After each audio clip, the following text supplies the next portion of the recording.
Hello everyone. Last class में हमने mobile communication क्या है उसके बारे में पढ़ा था, मोबाइल कम्युनिकेशन के बारे में जाना था। आज हम मोबाइल कम्युनिकेशन के डिफरेंट जनरेशन्स के बारे में पढ़ेंगे कि अलग अलग जनरेशन के बीच डिफरेंस क्या है, अलग अलग जनरेशन क्यों निकला।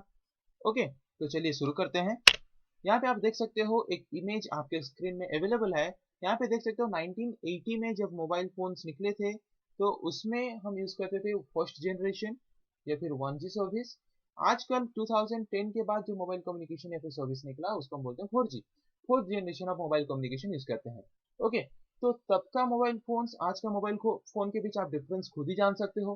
तब का जो मोबाइल कॉल करने का सर्विस था, आज जो कॉल करने का सर्विस था, उस वक्त हमें जितना फैसिलिटी मिलता था, आज हमें जो फैसिलिटी मिलता है, उनके बीच डिफरेंस आप खुद ही रियलाइज कर सकते हो, खुद ही फील कर सकते हो। ओके, यहाँ पे एक इमेज मैंने आपको दिखाया है कि 1980 में किस तरह के मोबाइल फोन आते थे, वहां पे किस तरह का सर्विस हमें मिलता था, और 2010 के बाद हमें किस तरह का मोबाइल फोन्स मिलता है, किस तरह का सर्विस हम यूज कर पाते हैं। कितना डिफरेंस है आप खुद ही यहाँ पे देख सकते हो। इनके बारे में हम एक एक करके आज पढ़ेंगे। 1980 में 1G सर्विस निकला था। जैसे कि आप 1G 2G 3G 4G, ये क्या है, आप 4G सुने होंगे। आजकल 4G मोबाइल हर कोई सुनते हैं। 4G कुछ देर बाद या फिर कुछ साल बाद 5G आ जाएगा, आप सब सुनते होंगे। तो हम आजकल जो मोबाइल कम्युनिकेशन यूज करते हैं, फोर्थ जनरेशन का मोबाइल कम्युनिकेशन यूज करते हैं। ओके, एक दूसरे के साथ बात करने के लिए, एक दूसरे के साथ चैटिंग करने के लिए या फिर इंटरनेट सर्विस यूज करने के लिए हम फोर्थ जनरेशन का मोबाइल कम्युनिकेशन अभी यूज करते हैं। ओके, उससे पहले था third generation, second generation, first generation. 1980 से ये मोबाइल कम्युनिकेशन सर्विस निकल चुका है। 1980 से ये शुरू हो चुका है। ओके, मोबाइल कम्युनिकेशन सर्विस, और आज तक हम इसको यूज करते करते आ रहे हैं।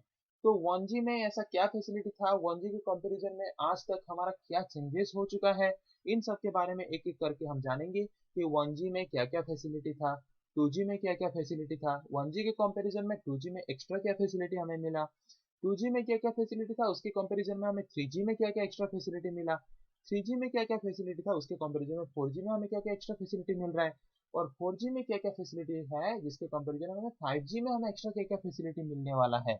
ओके, जो कि इस साल या फिर अगले साल तक 5G भी हमारे मार्केट में आ जाएगा, ऐसा उम्मीद है। ओके, तो चलिए एक एक करके देखते हैं। पहले देखते हैं फर्स्ट जनरेशन या फिर 1G मोबाइल कम्युनिकेशन के बारे में। ओके, जैसे कि यहाँ पे और एक डायग्राम यहाँ पे मैं आपको दिखा रहा हूँ कि यहाँ पे देख रहे हो एक लड़का दौड़ रहा है। 1G का स्पीड इतना स्लो होता था कि पूरा धीरे धीरे चलता था, मतलब रेंगते रेंगते चलता था एक बच्चा। फिर 2G का स्पीड उससे थोड़ा ज्यादा हुआ तो थोड़ा उठ के दौड़ने लगा। फिर 3G का स्पीड इतना हुआ कि फिर आसानी से उसको थोड़ा दौड़ने में कंफर्ट लगा। फिर 4G का स्पीड इतना ज्यादा है कि वो कूद के भी जा सका। मतलब जैसे कि आपका बचपन, आप जब दुनिया में आते हो तो पहले आप चलना सीखते हो धीरे धीरे, जैसे कि 1G सर्विस की तरह या फिर फर्स्ट जनरेशन की तरह। फिर धीरे धीरे आप उठ के चलना सीखते हो, वो हो गया आपका सेकेंड जनरेशन, उतना स्पीड का सर्विस। फिर उसके बाद आप धीरे धीरे दौड़ना सीखते हो, वो हो गया आपका third generation.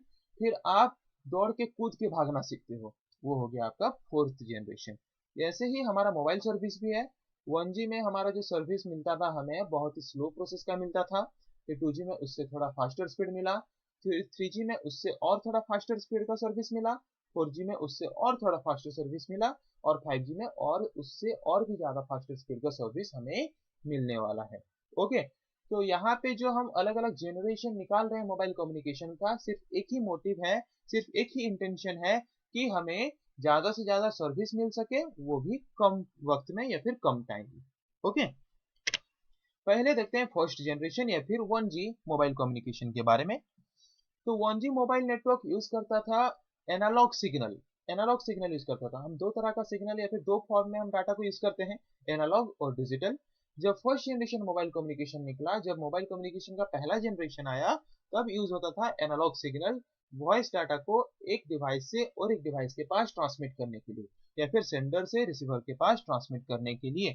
Okay, radio wave के फॉर्म में। रेडियो वेव के फॉर्म में मतलब क्या, रेडियो वेव एक अनगाइडेड मीडियम है या फिर वायरलेस मीडियम है जिसको हम यूज करते हैं दो अलग अलग डिवाइसेस को एक नेटवर्क में कनेक्ट करके उनके बीच वायरलेसली डाटा ट्रांसमिशन करने के लिए। ओके, तो फर्स्ट जनरेशन वाला जो मोबाइल कम्युनिकेशन था उसमें हम एनालॉग सिग्नल यूज करते थे डाटा को सेंडर और रिसीवर के बीच ट्रांसमिट करने के लिए, जिसमें हम सिर्फ वॉइस सिग्नल को ट्रांसमिट कर पाते थे, मतलब सिर्फ साउंड को ट्रांसमिट कर पाते थे by using frequency modulation technique. तो ये फ्रीक्वेंसी मॉड्यूलेशन टेक्निक मतलब क्या, ये इसको हम एफडीएमए टेक्निक भी बोलती हैं। एफडीएमए मतलब क्या, फ्रीक्वेंसी डिवीजन मल्टीपल एक्सेस। तो ये frequency division multiple access technique क्या है इसके बारे में हम आगे पढ़ेंगे, बस शॉर्टकट में मैं आपको बता देता हूँ एफडीएमए क्या है।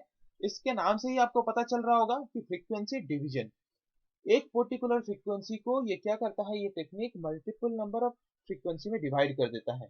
ओके, सपोज आपका फ्रीक्वेंसी रेंज है 100 मेगाहर्ट्ज, तो उसको वो क्या करता है छोटे छोटे पार्ट में तोड़ देता है। 10 मेगाहर्ट्ज के हिसाब से उसको 10 पार्ट में तोड़ देता है, और जिस पर्टिकुलर फ्रीक्वेंसी को सिर्फ एक डिवाइस यूज करता उसको वो 10 डिवाइस को यूज करने के लिए प्रोवाइड कर देता है एक ही वक्त में। तो जिसकी वजह से फायदा क्या होता है कि एक ही फ्रीक्वेंसी को at a time multiple number of devices use करके डाटा ट्रांसमिशन या फिर वॉइस ट्रांसमिशन कर सकते हैं।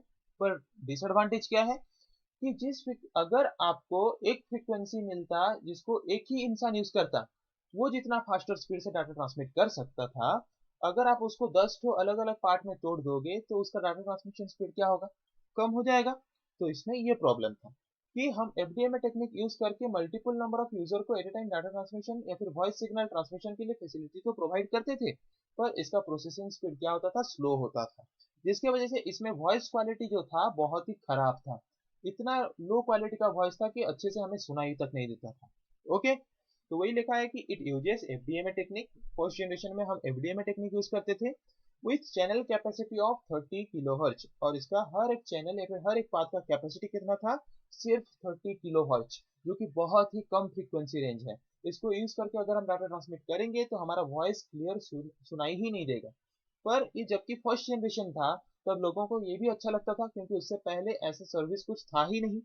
ओके, तो इसका जो डाटा ट्रांसमिशन स्पीड था 1G का वो सिर्फ 2.9 kbps था, मतलब हर सेकेंड में सिर्फ 2.9 किलोबाइट का डाटा ट्रांसमिट कर पाता था, जो कि बहुत ही कम है आज के कंपैरिजन में।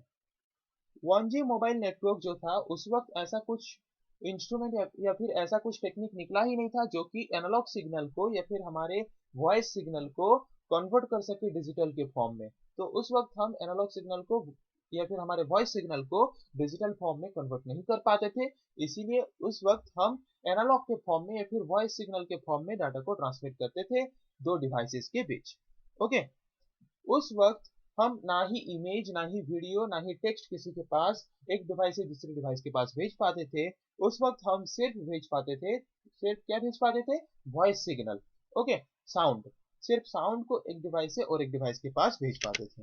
ओके, और 1G मोबाइल नेटवर्क जो निकला था उसमें रोमिंग सर्विस भी नहीं था। रोमिंग सर्विस मतलब क्या, ग्लोबल रोमिंग सर्विस मतलब क्या, ग्लोबल रोमिंग सर्विस मतलब जैसे कि सपोज आप ओडिशा में हो, ओडिशा में आप अपना मोबाइल खरीदे हो, तो अगर आप ओडिशा से बाहर चले जाओगे तो आपका मोबाइल से फोन आप नहीं कर पाओगे। जो सिम आप ओडिशा में खरीदे हो उस सिम को आप सिर्फ ओडिशा में ही यूज कर सकते हो, और अगर आपके मोबाइल में रोमिंग सर्विस नहीं है तो। पर अगर आपके मोबाइल में रोमिंग सर्विस है तो आप ओडिशा से बाहर चले जाओ, इंडिया से बाहर चले जाओ, कहीं फॉरेन में चले जाओ, तब भी आप क्या कर सकते हो, अपना वही सिम को यूज करके, जो सिम आप ओडिशा में खरीदे थे वही सिम को यूज करके आप कहीं से भी किसी को भी कॉल कर सकते हो। जैसे कि आप 4G सिम आजकल खरीद रहे हो जियो का, तो आप कहीं पे भी जाओ, ज्यादा प्राइस नहीं लगता, आप अपने घर पे बैठे जितना प्राइस में जिसको भी कॉल कर सकते हो वैसे ही आप फॉरेन में भी जाके वही सिम यूज करके कॉल करो, उतना ही प्राइस लगेगा। ओके ना। पर पहले हमारा जो 1G था, 2G था या फिर 3G था, उसमें क्या होता था, रोमिंग सर्विस हमारा अलग से लगता था। मतलब अगर हम बाहर जाके कॉल करेंगे 2G और 3G में तो हमारा ज्यादा खर्चा होता था, एक्स्ट्रा चार्ज हमें लगता था। पर अगर हम 1G देखें तो 1G में रोमिंग सर्विस था ही नहीं। मतलब अगर हम उड़ीसा से भी बाहर चले जाएंगे तो हम वहां से वही पर्टिकुलर मोबाइल फोन पे या फिर 1G सर्विस वाला जो सिम कार्ड है उसको यूज करके हम और किसी को कॉल ही नहीं कर सकते थे।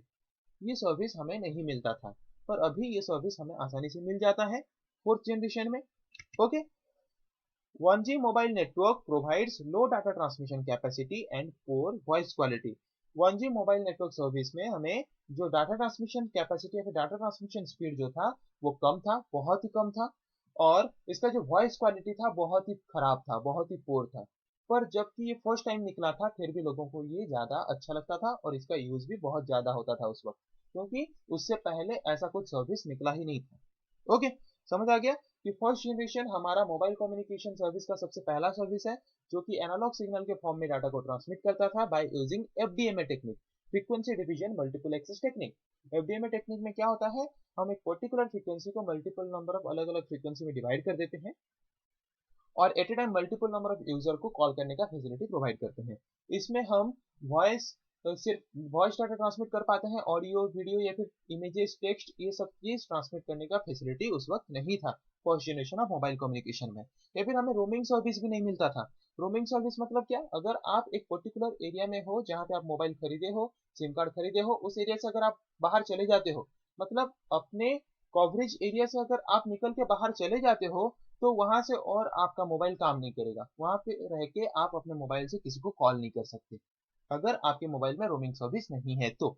अगर आपके मोबाइल में रोमिंग सर्विस है, ओके, तो आप क्या कर सकते हो, पहले जैसे कि 2G और 3G में हमें रोमिंग सर्विस तो मिला पर उसमें हमें एक्स्ट्रा चार्ज देना पड़ता था। मतलब जैसे कि देखे होगे 2G या फिर 3G फोन में, या फिर आप अपने घर पे भी पूछ सकते हो कि अगर आपके मम्मी पापा जो फोन यूज करते थे पहले, अगर हम हमारे कंट्री से बाहर चले जाते हैं और वहां से अगर कॉल करते हैं तो वहां पे रोमिंग चार्जेस हमें एक्स्ट्रा लगता है। मतलब आप अगर कॉल करोगे तो आपसे भी बैलेंस कटेगा और जिसको कॉल कर रहे हो उसका भी बैलेंस कटेगा, ऐसा होता था 2G और 3G में।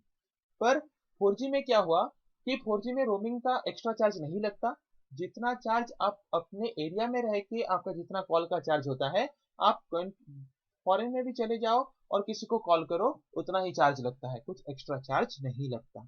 ओके, ये होता है रोमिंग सर्विस जो कि 1G प्रोवाइड नहीं करता था। और 1G का जो डाटा ट्रांसमिशन कैपेसिटी था बहुत ही कम था, जिसकी वजह से इसका वॉइस क्वालिटी बहुत ही खराब होता था, बहुत ही खराब था। मतलब हमें अच्छे से सुनाई नहीं देता था दूसरे साइड में जो भी बोला जाता था। ओके, अब देखते हैं सेकेंड जनरेशन। फर्स्ट जनरेशन से सेकेंड जनरेशन ऑफकोर्सली उससे बेहतर होगा। तो सेकेंड जनरेशन 1990 के करीब शुरू हो चुका था। सेकेंड जनरेशन मोबाइल कम्युनिकेशन जो है, सेकेंड जनरेशन वाला mobile communication low band digital data signalling use करके डाटा ट्रांसमिशन करता था। मतलब लो band digital data signalling use करके हमें कम्युनिकेशन सर्विस प्रोवाइड करता था। लो बैंड डिजिटल डाटा सिग्नलिंग मतलब क्या कि 1G में हम एनालॉग सिग्नल के फॉर्म में डाटा ट्रांसमिट करते थे सेंडर और रिसीवर के बीच, पर 2G में हम डिजिटल फॉर्म में डाटा ट्रांसमिट कर पाते थे। मतलब डिजिटल सिग्नल के फॉर्म में डाटा ट्रांसमिट कर पाते थे। तो डिजिटल फॉर्म में ज्यादा लॉन्ग डिस्टेंस तक डाटा ट्रांसमिट प्रॉपरली हो पाता है या फिर एनालॉग में, डिजिटल में। तो डिजिटल में अगर हम डाटा ट्रांसमिट 2G में कर पाते हैं तो 1G के कंपैरिजन में इसमें डाटा ट्रांसमिशन ज्यादा बेहतर हो पाएगा और ज्यादा लॉन्ग डिस्टेंस तक इजीली डाटा ट्रांसमिशन हो भी पाएगा। ओके, इस जनरेशन में हमें 1G के कंपैरिजन में क्या एक्स्ट्रा सर्विस या फिर क्या एक्स्ट्रा फैसिलिटी मिलता है, एसएमएस। हम किसी को चाहे उसी को टेक्स्ट मैसेज कर सकते हैं, शॉर्ट मैसेज सर्विस एसएमएस कर सकते हैं। एसएमएस के बारे में हमने पिछले में पढ़ा है, उसके बारे में आप देख सकते हो। या फिर किसी को अगर हम कुछ पिक्चर या फिर इमेज भेजना चाहते हैं तो पिक्चर मैसेज सर्विस भी हमें मिला एक्स्ट्रा सेकेंड जनरेशन में, जो कि फर्स्ट जनरेशन में हमें नहीं मिलता था। ओके, जैसे कि फर्स्ट जनरेशन में हम एफडीएमए टेक्निक यूज करते थे, वैसे ही सेकेंड जनरेशन में हम दो टेक्निक यूज करते हैं या फिर दो स्कीम यूज करते हैं डिजिटल डाटा को ट्रांसमिट करने के लिए या फिर डाटा को डिजिटल फॉर्म में ट्रांसमिट करने के लिए सेंडर से रिसीवर के बीच। ओके, तो हम फर्स्ट जनरेशन में क्या यूज करते थे, एफडीएमए स्कीम या फिर एफडीएमए टेक्निक यूज करते थे। सेकेंड जनरेशन में हम दो तरह का स्कीम यूज करते हैं, मेनली टीडीएमए और सीडीएमए स्कीम यूज करते हैं। टीडीएमए मतलब time division multiple access, CDMA मतलब कोड डिवीजन मल्टीपल एक्सेस। तो ये टेक्निक या फिर ये स्कीम कैसे काम करता है इसके बारे में हम आगे पढ़ेंगे। अभी सिर्फ इतना हमें जानना है कि सेकेंड जनरेशन में हम क्या क्या स्कीम या फिर क्या क्या टेक्निक यूज करते हैं।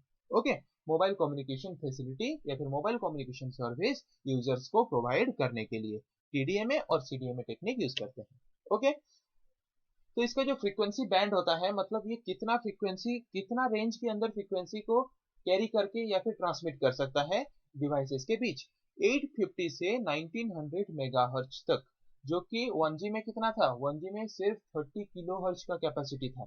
एक बार में सिर्फ 30 किलोहर्ट्ज का हम डाटा ट्रांसमिट कर पाते थे। किलो से ज्यादा बड़ा है मेगा, और इसमें 2G में हम 850 से 1900 मेगाहर्ट्ज तक क्या कर सकते हैं, हमारा मोबाइल कम्युनिकेशन के लिए फ्रीक्वेंसी बैंड यूज कर सकते हैं।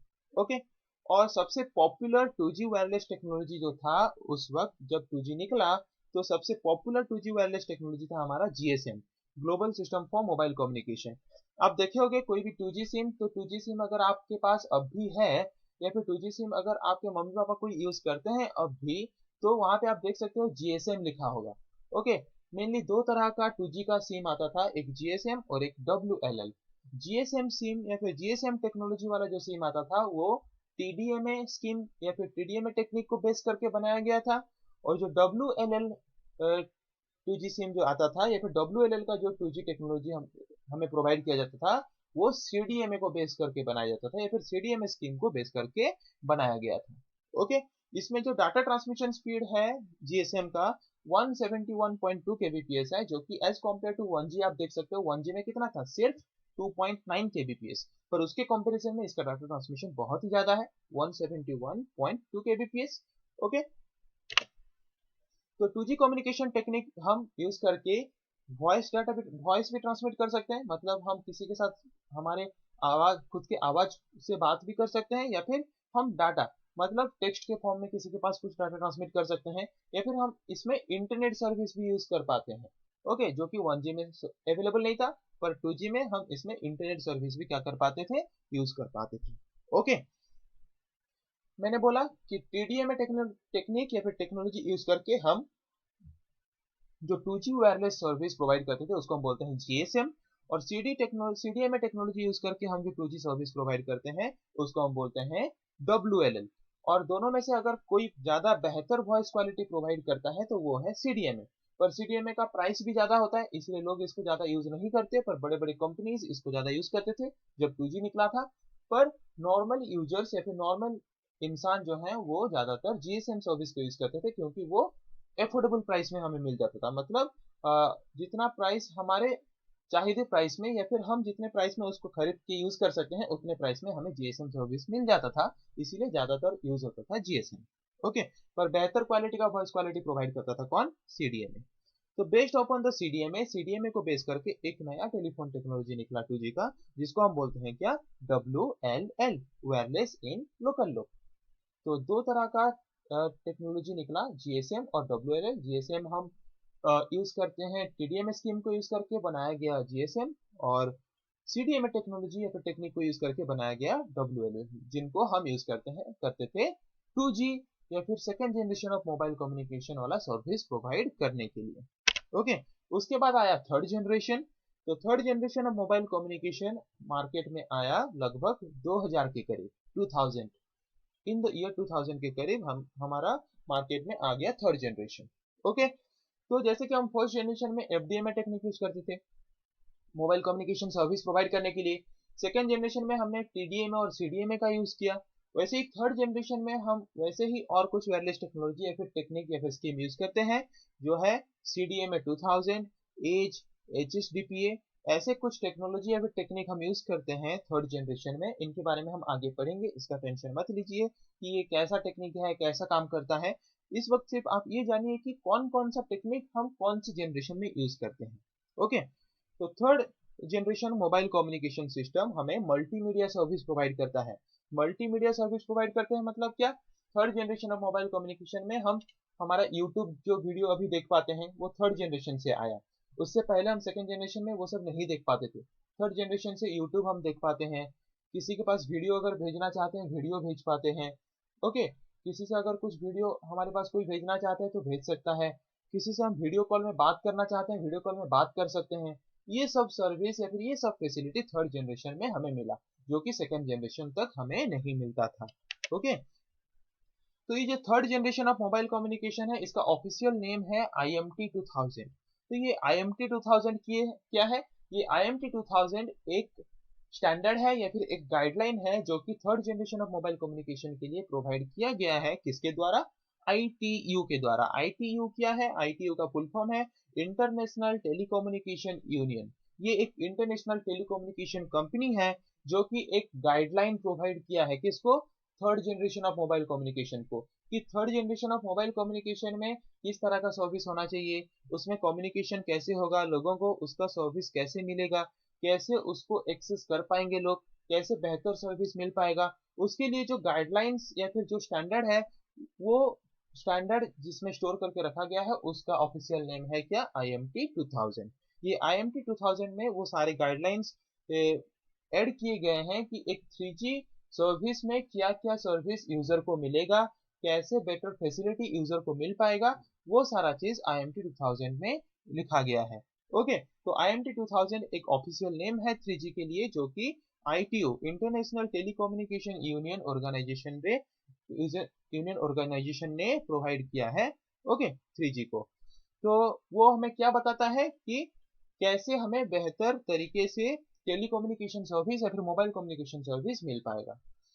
ओके, तो ये जो डाटा बैंडविड्थ या फिर बैंडविड्थ मतलब क्या, कैपेसिटी, जो हमारा third generation of mobile communication है उसका कैपेसिटी कितना है, मतलब कितना डाटा ट्रांसमिट करने का कैपेसिटी है उसके पास, 2 Mbps से 21 Mbps तक।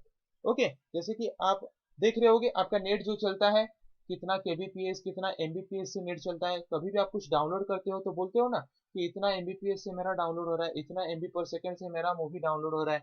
ओके, तो 3G का जो डाटा ट्रांसमिशन कैपेसिटी था वो था कितना, 2 Mbps से लेके 21 Mbps तक। 3G का जो पीक अपलोड रेट, आप फोटो अपलोड करते हो डाउनलोड करते हो, पीक मतलब क्या, हाईएस्ट, तो 3G मोबाइल कम्युनिकेशन सर्विस में हमारा हाईएस्ट अपलोड रेट जो था वो 5 Mbps तक था, मतलब मैक्सिमम 5 MB एक सेकंड में हम 5 MB तक का स्पीड यूज करके क्या कर सकते हैं, अपलोड कर सकते हैं। और उसका हाईएस्ट डाउनलोड रेट कितना था, 21 Mbps, मतलब मैक्सिमम 21 MB तक हम एक सेकंड में क्या कर सकते हैं, डाउनलोड कर सकते हैं। ओके, 3G मतलब third generation of mobile communication हमें क्या क्या एक्स्ट्रा फैसिलिटी प्रोवाइड किया, वेब ब्राउजिंग, वेब ब्राउजिंग मतलब क्या, आजकल जो इंटरनेट में हम जो भी चाहते हैं वो सर्च कर सकते हैं, जो भी चाहते हैं वो फाइंड करके देख सकते हैं, ये सब फैसिलिटी हमें थर्ड जनरेशन से मिलना शुरू हुआ। 3G मोबाइल कम्युनिकेशन जब से आया तब से मिलना शुरू हुआ। हम किसके पास अगर कुछ ईमेल भेजना चाहते हैं, ईमेल के बारे में हम पहले से पढ़ चुके हैं। ओके, वेब ब्राउजर यूज करके हम जो ब्राउजिंग करते हैं उसके बारे में भी हम पढ़ चुके हैं, या फिर वीडियो कॉन्फ्रेंसिंग के बारे में हम पढ़ चुके हैं। तो ये जो सर्विस सब आया ये सब थर्ड जनरेशन से आया, third generation of mobile communication से आया। ये सारा फैसिलिटी हमें 3G जब से आया मार्केट में तब से ये सब फैसिलिटी हमें मिला यूज करने के लिए, जो कि सेकंड जनरेशन और फर्स्ट जनरेशन में हमें नहीं मिलता था। ओके, तो ये चीज आप एक चीज यहाँ पे देख पा रहे होगे कि हर जनरेशन में हमें कुछ ना कुछ एक्स्ट्रा बेहतर फैसिलिटी मिल रहा है, और डाटा ट्रांसमिशन स्पीड भी क्या हो रहा है, धीरे धीरे इंक्रीज हो रहा है। जो कि फर्स्ट जनरेशन में था हमारा डाटा ट्रांसमिशन स्पीड सिर्फ 2.9 kbps, सेकेंड जनरेशन में हुआ 171.2 kbps, थर्ड जनरेशन में हो गया 2 Mbps से लेके 21 Mbps तक, जो कि बहुत ही ज्यादा इंक्रीज हो रहा है। ओके, अभी हम देखते हैं फोर्थ जनरेशन के बारे में। फोर्थ जनरेशन 2010 के आसपास हमारा आया मार्केट में, जिसकी वजह से हम 2010 से यूज करना शुरू किए fourth generation of mobile communication को या फिर 4G को। 4G कनेक्शन जो है वो फास्टर है एज कम्पेयर टू 3G। ये नॉर्मल है कि जो भी जनरेशन हम देख रहे हैं पहले जनरेशन से उसका जो ट्रांसमिशन स्पीड है या फिर उसका जो फैसिलिटी है वो बहुत ही फास्टर स्पीड है या फिर बहुत ही फास्टर है as compare to previous generation. जैसे कि फर्स्ट जनरेशन से सेकंड जनरेशन बेहतर है, सेकंड जनरेशन से थर्ड जनरेशन बेहतर है, थर्ड जनरेशन से फोर्थ जनरेशन बेहतर है या फिर 4G बेहतर है। तो जैसे कि हम फर्स्ट जनरेशन में FDMA टेक्निक यूज करते थे, सेकंड जनरेशन में TDMA CDMA टेक्निक यूज करते थे, और थर्ड जनरेशन में CDMA 2000 HSDP ऐसे कुछ टेक्निक यूज करते थे।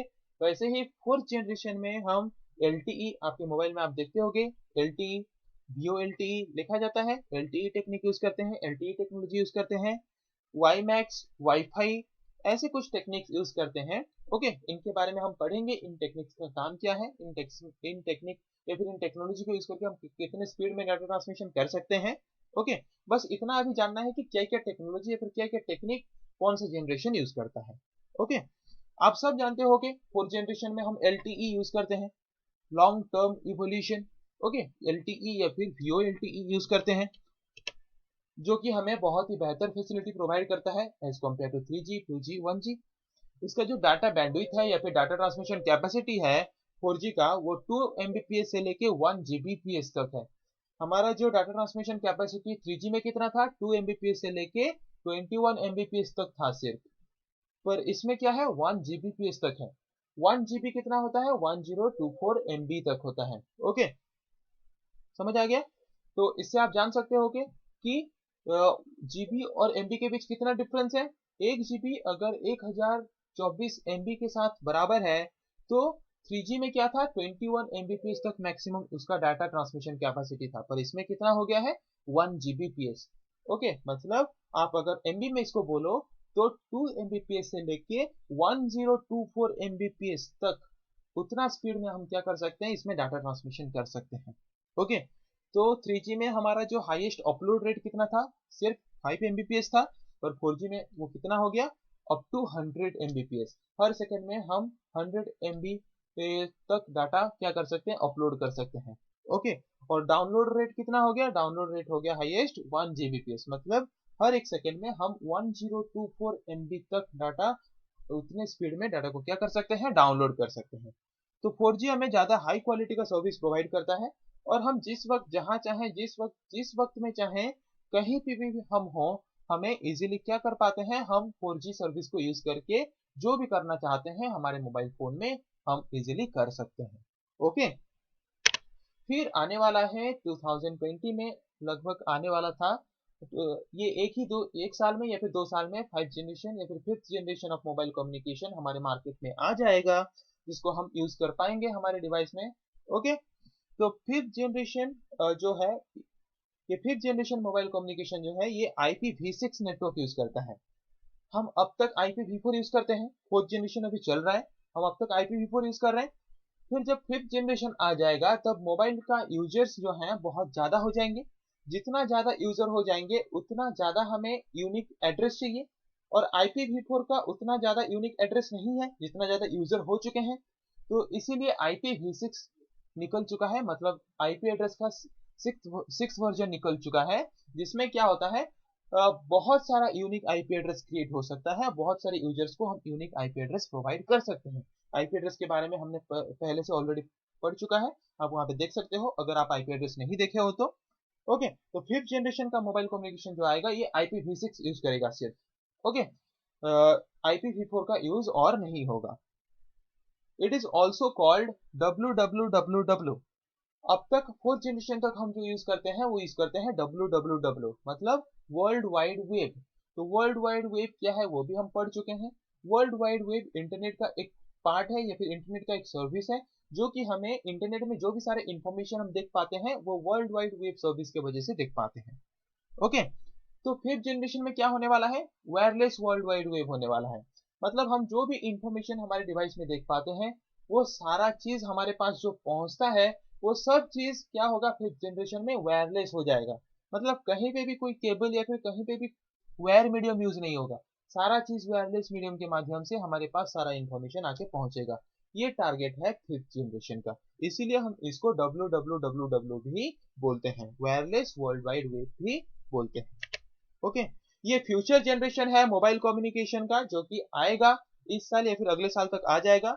4th जनरेशन में हम LTE टेक्निक को यूज करते हैं, LTE टेक्नोलॉजी को यूज करते हैं। 5th जनरेशन में हम एडवांस LTE टेक्निक यूज करेंगे, मतलब LTE टेक्निक हमें अभी जितना फैसिलिटी प्रोवाइड कर रहा है, जितना बेहतर फैसिलिटी प्रोवाइड करता है, उससे और भी ज्यादा बेहतर फैसिलिटी हमें 5th जनरेशन में मिलेगा एडवांस LTE टेक्निक या फिर टेक्नोलॉजी में। ओके, तो डाउनलोडिंग स्पीड जो है नॉर्मली 1 Gbps रहेगा 5th जनरेशन में। तो आप सोच सकते हो 1 Gbps नॉर्मली रहेगा, मतलब आप कितना फास्टर स्पीड में डाउनलोड कर सकते हो डाटा को। और अपलोडिंग स्पीड जो है वो 512 Mbps रहेगा। ओके, तो 512 Mbps नॉर्मली रहेगा आपका अपलोडिंग स्पीड, जो कि बहुत ही फास्टर स्पीड है as compare to 4th generation. और ये हमें बहुत ही फास्टर स्पीड में डाटा ट्रांसमिशन करने का फैसिलिटी प्रोवाइड करेगा as compare to 4th generation. मतलब आप 4th जनरेशन में जितना फास्टर स्पीड में डाटा ट्रांसमिशन करते हो, उससे कई ज्यादा फास्टर स्पीड में ये हमें सर्विस प्रोवाइड करेगा। तो आप धीरे धीरे क्या देखें कि हर जनरेशन में हमारा डाटा ट्रांसमिशन स्पीड बेहतर हो रहा है, हर जनरेशन में हमें कुछ एक्स्ट्रा सर्विस या फिर एक्स्ट्रा फैसिलिटी मिल रहा है, हाँ कि नहीं। तो मोबाइल जनरेशन का हर एक जनरेशन जो निकल रहा है, वो मेनली दो चीजों पे ध्यान दे रहा है, एक कैसे फास्टर स्पीड में डाटा ट्रांसमिशन हो सके, और दूसरा कैसे बेहतर से बेहतर फैसिलिटी कस्टमर को या फिर यूजर को मिल सके। ओके, आई होप आप लोगों को समझ आ गया हर एक जनरेशन के बारे में, हर एक जनरेशन के बारे में। आई होप आपको कुछ आइडिया मिल गया। आप लोग कुछ ना कुछ आई होप इस वीडियो से सीखे होंगे। फिर अगले क्लास में हम आपके लिए और कुछ टॉपिक लेके आएंगे, जैसे कि मेनली हम इस क्लास में देखें कि हर एक जनरेशन कोई ना कोई टेक्निक यूज करता है हमें मोबाइल कम्युनिकेशन सर्विस प्रोवाइड करने के लिए। हम उस टेक्निक के बारे में आपके लिए लेके आएंगे कि हर एक टेक्निक का काम क्या है या फिर हर एक टेक्नोलॉजी का काम क्या है, जैसे कि एलटीई का काम क्या है, एफडीएमए का काम क्या है, सीडीएमए का काम क्या है, टीडीएमए का काम क्या है, उस टेक्निक को हम क्यों यूज करते हैं, उनके बारे में हम अगले क्लासेस में आपके लिए लेके आएंगे। आज के लिए इतना ही। Thank you.